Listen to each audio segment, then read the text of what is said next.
The very best thing that we can do for our family is to work on our marriage. So I want to talk about how to keep your marriage flying high. I'm going to give you a little flying lesson here, okay? And this is what they teach you when you're taking flying lessons. Number one, believe that you could crash. When you're taking pilot's lessons in the classroom part of it, they talk to you about feelings of invincibility. And they say, if you believe that you're bulletproof and 10 feet tall and you're not going to crash, you're the guy that's going to crash.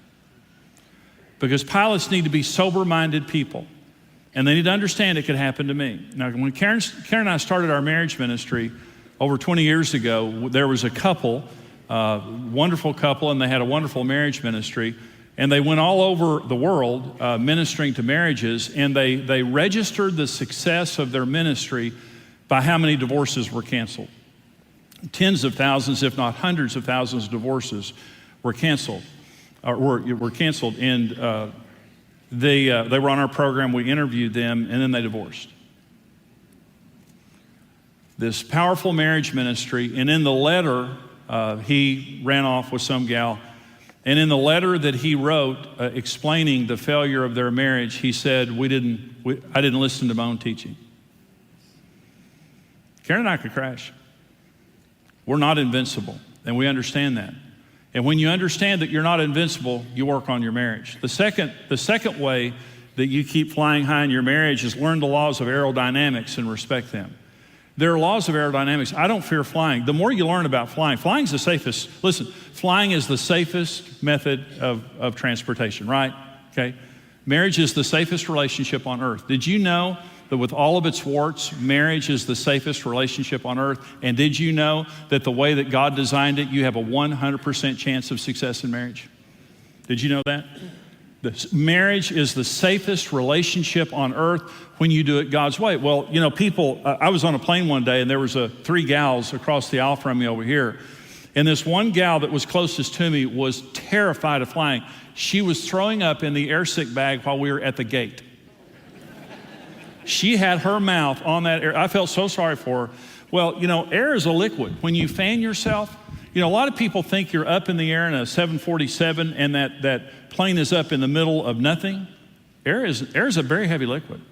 And that's why a 747 with hundreds of passengers and all their luggage on board, when you see a ship in the ocean, you don't worry about it because you can see the water. Well, oxygen is just like water. It's just a very heavy liquid. So when you understand the laws of aerodynamics, you don't fear flying. You just make sure that you don't violate the laws. When you break a law of aerodynamics, you're going down. You're going to get hurt real bad or you're going down. God created 4 laws for marriage. These are laws. In Genesis chapter 2, when God created Adam and Eve and the institution of marriage, here's what God said. The first words ever spoken after marriage was created. For this cause a man shall leave his father and mother, shall cleave unto his wife. The man and his wife were both naked and unashamed. Those are the 4 foundational laws of marriage. Those are laws. Those are not principles. Now listen, God said, for this cause a man will leave his father and mother. Well, how do we know that God wasn't just saying that to Adam and Eve? How do we know that God was also saying that to us? Because Adam and Eve didn't have a mother. God directly created Adam and Eve. They were the only people ever created that didn't have a belly button. So God says, for this cause, a man is going to leave his father and his mother and cleave unto his wife, and they two shall become one flesh. And the man and his wife were both naked and not ashamed. Well, here are the 4 laws of marriage. Number 1, marriage has to be first. Now listen to me. When you break a law, you're going to get hurt. Marriage operates within God's laws. Karen and I violated every law of marriage when we first got married, and we were on the brink of divorce. And so when you understand the laws of marriage and you understand it doesn't matter how intelligent you are, how rich you are, how talented you are, no one is the exception. Gravity doesn't care who you are, it will drag you down and kill you. It doesn't care who you are. It's an impersonal thing. The laws of marriage will help anyone succeed, or if you violate them, anyone will fail. Okay, number 1 law, marriage has to be first. For this cause, a man will leave his father and mother. The most important relationship that you had before you got married now has to be reprioritized in real terms, okay? So here's what I'm saying. If your job comes before your marriage is at risk. If your children come before your marriage is at risk. If any friendship you have comes before your marriage is at risk. Let me say, so that's just true. But here's the special challenge that our generation has. It's called electronics. Now, listen to what happened in this room. I don't know if it happened in other places, the rumble. So people say all the time, my spouse is sitting across the room from me, but they're not with me. They're on their phone. They're texting. We're not connecting. One statistic I read said that 1/3 of all affairs begin on Facebook, and 1/2 of divorce petitions have the word Facebook on them. Okay. So I'm saying, if I said to you, here, I would like to hand you this, and it's probably going to help you a whole lot have an affair or get divorced, would you accept that? And I'm not saying anything bad about Facebook. I'm saying you need a technology-free zone in your home where you are together and no one else is there with you. And if you can't shut your phone off or shut your computer down, it means it's in control of you. You're not in control of it. Technology is a wonderful servant. It's a terrible master. And technology is destroying marriages. It's keeping us from connected. If you're sitting in the same room, you're both on the computer talking to somebody else, you're not with each other. Karen and I used to come home. I would come home. We would eat together as a family. We would put our children to bed. We taught them to respect our marriage. They knew that they had a certain time, up to a certain time of night was their time. And then we put them to bed, and then it was our time. And we went into the bedroom, and we had a little area, a little sitting area. When we went into the bedroom, we popped popcorn, and we, without television, without anyone or anything, distracting us, we would sit and talk face to face for an hour or two. And I look back on that as some of the most important time in our marriage, connecting every single day. But I hear people right now telling me all the time, we just don't have any connection. But they're texting, they're emailing, they're on the telephone. There's the constant intrusion there. The number one law of marriage is your marriage has to be first, in real terms. It doesn't matter who you are. It doesn't matter how busy you are. It doesn't matter how talented you are. It doesn't matter how much money you make. It doesn't matter. No one is the exception. Your marriage has to be number one. Number two law of marriage is the law of pursuit. For this cause a man will leave his father and mother and cleave unto his wife. And the word cleave there means like to run up a mountain. It is a very energetic word. Marriage is work. It only works when you work at it. And so marriage has to be first, but number two, you have to work at it.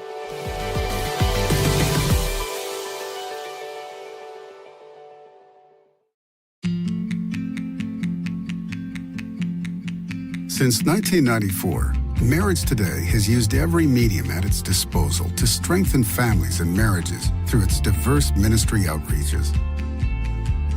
Every day across North America and around the world, we provide help and hope through television, live events, social media, crisis coaching, and over 100 unique resources.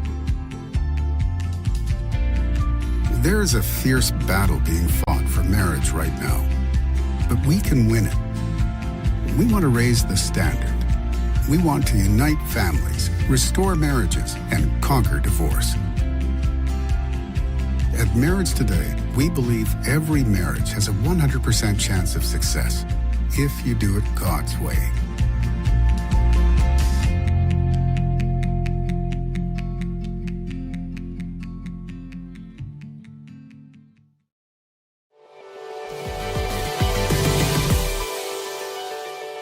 There has never been a marriage ever that you didn't have to work at. And the soulmate myth is this. The soulmate myth says, if I marry the right person, I won't have to work at the relationship. We're just going to always be in love and always feel good. That is an absolute myth, and it's a lie. If you marry your perfect soulmate, if you marry the perfect person, you're going to have to work hard for the rest of your life at that relationship. Marriage is work, and it only works. Some people think there's something wrong if I have to work at my marriage. There's nothing wrong if you have to work at your marriage. That's just the way that God created it. But that's the second law of marriage. The third law of marriage is the law of possession. They two shall become one. No one can dominate the relationship. No one can control the money, and the other person doesn't have input into the money. You can't control the children. You can't control the home without your spouse's input. Men and women are complete equals, and marriage is two people as a team running the home and everything in the home. They two shall become one. Everything I have belongs to you, even children from a previous marriage. I'm giving them to you. Everything you have, I take responsibility for, the assets and the liabilities, and every single thing we do, we will do together as a team. We didn't get married to live two separate lives. We got married to share our lives together, and we're going to run this thing together as a team. That is a law of marriage. That's a law. The fourth law is the law of purity. It says that they were naked without any shame. Well, they were naked without shame until sin came into the garden. And then when sin came into the garden, they began to hide themselves behind fig leaves. Because when purity was in the garden, they could have intimacy without any fear or shame whatsoever. But when they sinned, remember, when God came to Adam and said, "What is this that you've done?" Adam said, "You gave me a defective woman. You know, there's something wrong with that chick." And he wasn't just accusing Eve, he was accusing God, okay? And then he went to Eve, and Eve said, "Well, the devil made me do it." But the point is this: they couldn't trust each other any longer. I wounded Karen with my words. I was a verbal bully. I never took responsibility for my behavior, or never said I was wrong or sorry. And my wife, we had no intimacy whatsoever because she couldn't trust me, and I shouldn't have been trusted. But the night that I came into the bedroom, we were on the brink of divorce. I told Karen to get out of the house. I walked in the room and I said, "Please forgive me. I'm wrong. I'm going to hang up my golf clubs," because that was my priority. I worked at playing golf. I played golf all the time. Our marriage wasn't a priority. And for the first time in our married life, I apologized to my wife. And from that night forward, I began to take responsibility for my behavior and to say I was sorry. And the fig leaves began to drop off. We began to share things again, trust each other again, and we regained the intimacy in our marriage. Listen to me. Listen to me. I have absolutely no fear of flying whatsoever. If I'm on a commercial flight, that's where I sleep. My best sleeping is on an airplane. I never think about crashing because I know how safe it is, because I understand the laws of aerodynamics. I don't fear divorcing. I know I could if I don't pay attention. Marriage is the safest relationship on earth because it is suspended upon the laws of God, which are 100% dependable.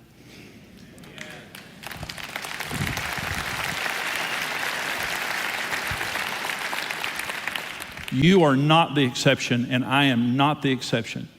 We could fail, but we don't have to fail, because marriage is a very stable relationship that is suspended upon the absolute laws of God. It has to be first. I have to work at it. We have to share everything together, and we have to take responsibility for our behavior. All of us can do that. All of us can do that. It may be making some changes, but all of us can do that, okay? Number one, believe you could crash. Number two, learn the laws of aerodynamics or marriage dynamics. Number three, refuel the plane regularly and time your fuel. Now here's the tip for pilots. You never trust the fuel gauge on an airplane, because it only has to be wrong one time. Okay, how much gas we got? Oh, well, we got a half tank. Well, what if it's wrong? So as a pilot, you look down into the wing and you look to see how much fuel you have. On my plane, we have 4 hours of fuel. And if we have a headwind, we have less than that. So we have 4 hours of fuel. And here's the thing. When you land, you want 30 minutes of fuel in the tanks, at least 30 minutes of fuel. You never land saying, "How much fuel we got?" We got 2 minutes. You don't do that. Okay. So we check it and we time it. Okay, what am I saying? So here's 3 types of fuel that you need to run your marriage. Number one is God fuel. You need to wake up every morning, get in the presence of God, because the Holy Spirit gives you the power to love each other. The fruit of the Spirit is love, joy, peace, patience, kindness, goodness, faithfulness, gentleness, and self-control. That's the personality of God, and He'll give it to you for free every time you ask for it. And the more dependent you are upon the Holy Spirit, the better spouse you're going to be. And when Karen and I wake up in the mornings, we get on each side, both of us have our side of the house where we have our quiet time. We take our fears, our hurts, our temptations, our needs to God. We ask Him to touch us and heal us, and we ask Him to fill us with His Holy Spirit. Then we're ready to love each other.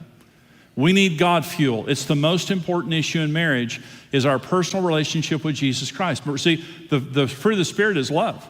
You understand, when God tells us to love each other, we don't have that ability without the Holy Spirit. It's not innate within us, okay? Number one, God fuel, so we need that. So let me talk about timing it. I've been a Christian for 42 years. I got saved a week before Karen and I got married, so I know how long I've been a believer, okay? If I go 2 or 3 days without praying and being with the Lord, it changes my personality. Anybody agree with what I'm saying? So I'm gonna time that thing. And what I'm saying is I need to be with Jesus every day, and sometimes a couple of times a day. Okay? So I've got to time that. Number two is spouse fuel, the second type of fuel that we have. Meeting each other's needs and having fun. Very important to have fun together in marriage. Without sex and fun, marriage is a business relationship, and it's a rotten business relationship. You need to have sex and fun, in marriage and meet each other's needs, and it's like fuel. Early in our marriage, Karen and I always had on our calendar a time. First of all, we had a weekly date night, a time to be together. We had time that we talked every single day, but always on our calendar, 4 or 5 weeks at the max away, we would put our kids with my mom and dad. We were broke. We didn't have any money. So we literally would go 30 miles away and stay at the crummiest motel you've ever seen in your entire life. It's all we could afford. But we would literally go to the grocery store, walk into the motel room, lock the door, and stay there for 24 to 48 hours. And when we walked out, we were full of fuel. And we timed it. I did. So you have to meet each other's needs, and you need to have fun in your marriage, and you have to time it. You can't go 3 or 4 weeks without being together. Every day you need to have meaningful time together of connecting. But 2 or 3 times a week you need to have special times together in goodwill, in the sense, and I asked Karen, I say to Karen, I say, are you okay? Well, she knows what that means. Is there anything I need to change to make you happy, or to do what I need to do as a husband? I want to know the answer to that question. Are you okay? You need to be able to ask your spouse that and not be defensive about it. You both need to answer that question, yes. Number 3 kind of fuel is friend fuel. We need good friends in our lives that, that give to us and that we enjoy, and that we enjoy being with. Church is critical in the days that we live in. All of Karen and I's best friends we met in church. It's critical in the days we live in. Well, let me say this, children burn fuel. I didn't mean that to be a joke, but it's a pretty good one, isn't it? Really. Work burns fuel, right? And some people burn fuel. Problems burn fuel. But some people aren't givers, some people burn fuel, okay? So here's what happened in marriage. We love each other, we get married, everything is great. We get up to altitude and we just think, isn't this fantastic? We met, we married, everything's going great. But we have some other things going on, so we hit autopilot. We began to burn fuel. And then when we're burning fuel and we're not taking on fuel, God fuel, spouse fuel, friend fuel, then we get together and we don't have the resources to meet each other's needs. And we're tired and we're distracted and we're frustrated because we're just not meeting each other's needs.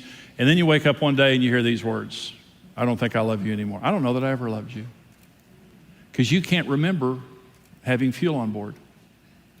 And that's when the marriage goes nose down and every bad thing begins to happen, okay? You've got to fuel that plane. And you need to keep enough fuel on board that you have more than enough fuel. And then you're not running on fumes, because your marriage needs that. And everyone depending on your marriage needs that. Here's the next tip. Don't overload the plane.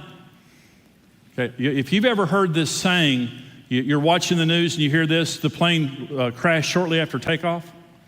90% of the time, that's because the plane was overloaded. Every plane has a center of gravity.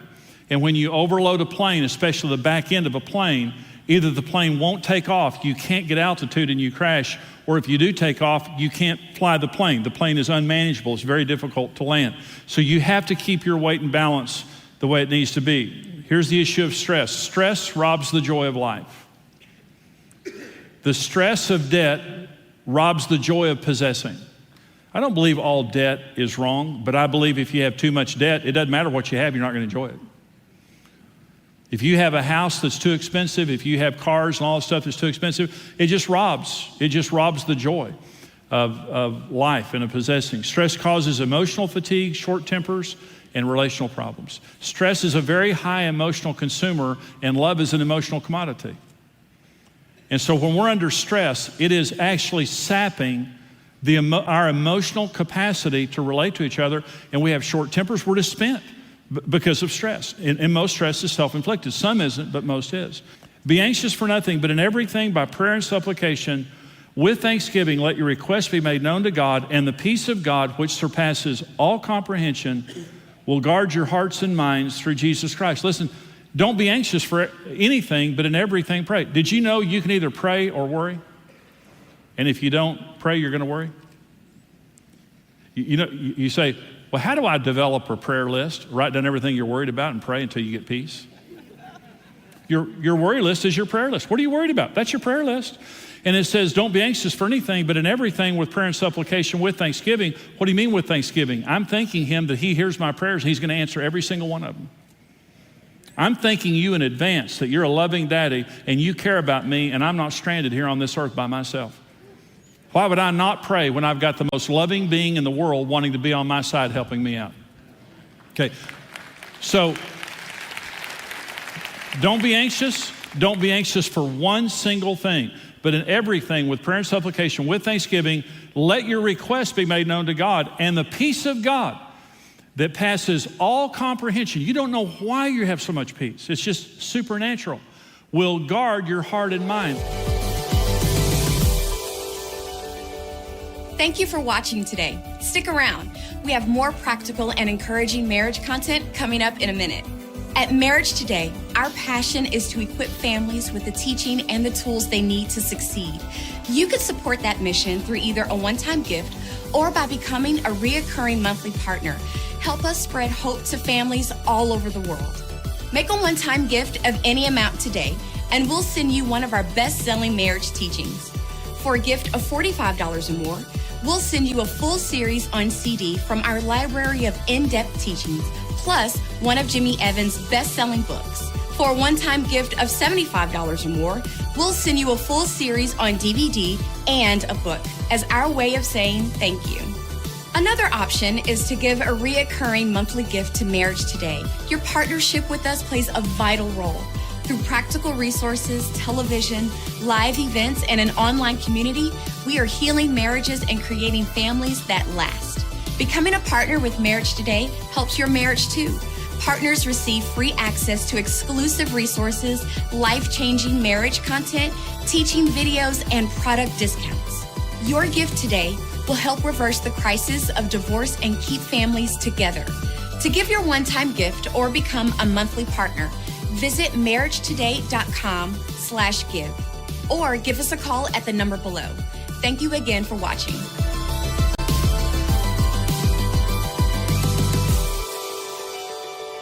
Hey, we're Dave and Ashley Willis with Marriage Today, and we're going to continue the conversation about flying high in marriage, how you and your spouse can soar, not just survive in marriage, but to thrive and have everything God intended for you. And we're going to talk specifically today about what is referred to as the soulmate myth, this myth that a lot of people in our culture believe that if I really married my soulmate, we're going to be perfectly compatible. We're always going to get along. We're always going to laugh at each other's jokes. There's never going to be any hardship. And if hardship comes, it must mean I married the wrong person and I need to get a divorce and start over with somebody else. And that myth is causing so much unnecessary stress in marriages and so many divorces. And so, sweetie, how do we break out of that myth and replace it with truth? Well, we need to understand that there's going to be moments of incompatibility. Like there's moments where you're not going to necessarily get along or you're going to see certain issues differently, and that's okay. You know, first of all, you're a man and a woman, so generally you're going to see things a little differently. And, you know, I think when we go into marriage, and we talked about this before, you know, we go in kind of wide-eyed and bushy-tailed thinking that everything is going to be perfect, and the moment we have trouble, we think, wait a minute, I made a mistake. But instead of looking at our disagreements as mistakes, look at them as opportunities to grow closer together. Because honestly, Dave and I, in our almost 18-year marriage, that's exactly what they become to us. You know, every time we've kind of reached a snag where we don't necessarily see things eye to eye, I've seen God miraculously get us through that and grow closer together. And so when you look at things like that, when you look at the tough times as opportunities to grow, you don't necessarily see it as incompatibility anymore. You see it as a great way to thrive in your marriage. Yeah, and the compatibility is overrated anyway. The happiest couples aren't the most compatible, they're the most committed. That's so I even look true. at heroes in the faith like Billy Graham and his wife Ruth, and they were just funny when talking about they had a great marriage. They were wonderfully committed. But Billy was once asked towards the end of his life, you know, like, how's your marriage? And he said, we've been happily incompatible for 60 years. And Ruth was once asked, have you ever thought about divorce? And she honestly said, divorce, no. Murder, yes, but not divorce. And they both joked together because they were clearly best friends, clearly committed, but very, very, you know, both stubborn, in many ways not compatible, but so committed to God, so committed to each other. And so the fruit of their marriage was just absolutely amazing. And so I think not even get so hung up on how compatible are we. We had some friends that got divorced because they believed they were completely incompatible. Then they both, this is a true story, set up an account on an online dating profile, and this online service matched them with each other as the #1 compatibility match in our whole city. And they still didn't get back together. They were still committed to the fact that, no, I don't care what the computer said. I don't care what anybody says. We're incompatible. We're incompatible. Yes. And so you've got to look beyond this myth of the soulmate or even compatibility and say, what does it look like for us to learn from each other's differences, to serve each other through our differences, and to allow our commitment to be the most important thing? And you'll be amazed how compatible you'll become at that point. It's so true. And there's ways that we can do this. You know, we can do this by any time that there is an issue, just really talking about it, not shutting down. I think sometimes, you know, we may not necessarily think, oh, that's it, it's over, but we may be shut down emotionally. I think sometimes when there's differences, we'll just shut it down and we won't talk about it. But instead, we need to talk about it, talk about the hard things, because if we never address the hard things, then we're just never really going to get through it. They don't just magically disappear. You know, issues need to be worked through. And I think in the same way, we need to really watch our tone with one another. We really need to approach each other and assume the best of one another, and always approach each other with respect. That tone is so huge. The tone of your words will shape the tone of your marriage. Yes. If you're speaking to each other with harshness, if you're giving the best of yourself to other people all day at work and wherever you are, and then you give the leftovers to your spouse when you get home, that's going to have an impact. Give the best of yourself to each other, and you'll be amazed at what that does to bring out the best in you both. It's so true. You know, we'd love to continue the conversation with you all. So please go to marriagetoday.com and let us know what you think about this. We'd love to hear from you. We'll see you next time.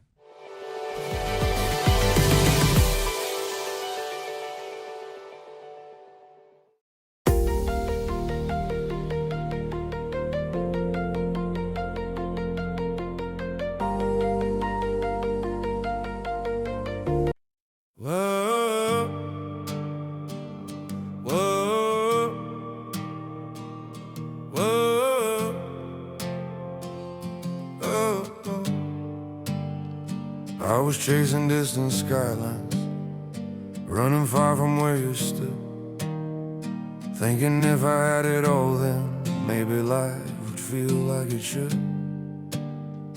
Every road kept pulling forward, every dream was somewhere new, but I never saw the pieces were all leading back to you. I tried to hold the whole wide world, every star, every view, but every piece I ever found was just another part of you. Every step, every mile, every dream I thought I knew led me back to where you are. My whole world was you. All the things I thought I needed started fading one by one, when I saw that all my reasons ended where we'd begun. I tried to hold the whole wide world, every star, every view, but every piece I ever found was just another part of you. Every step, every mile, every dream I thought I knew led me back to where you are. My whole world was you. If I had just turned around sooner, I would have seen it clear. Everything I ever searched for was already right here. I don't need the whole wide world, I don't need a sky so blue. Every piece of life I want is already in you. Every road now feels like home, every dream has come in view. I was lost until I found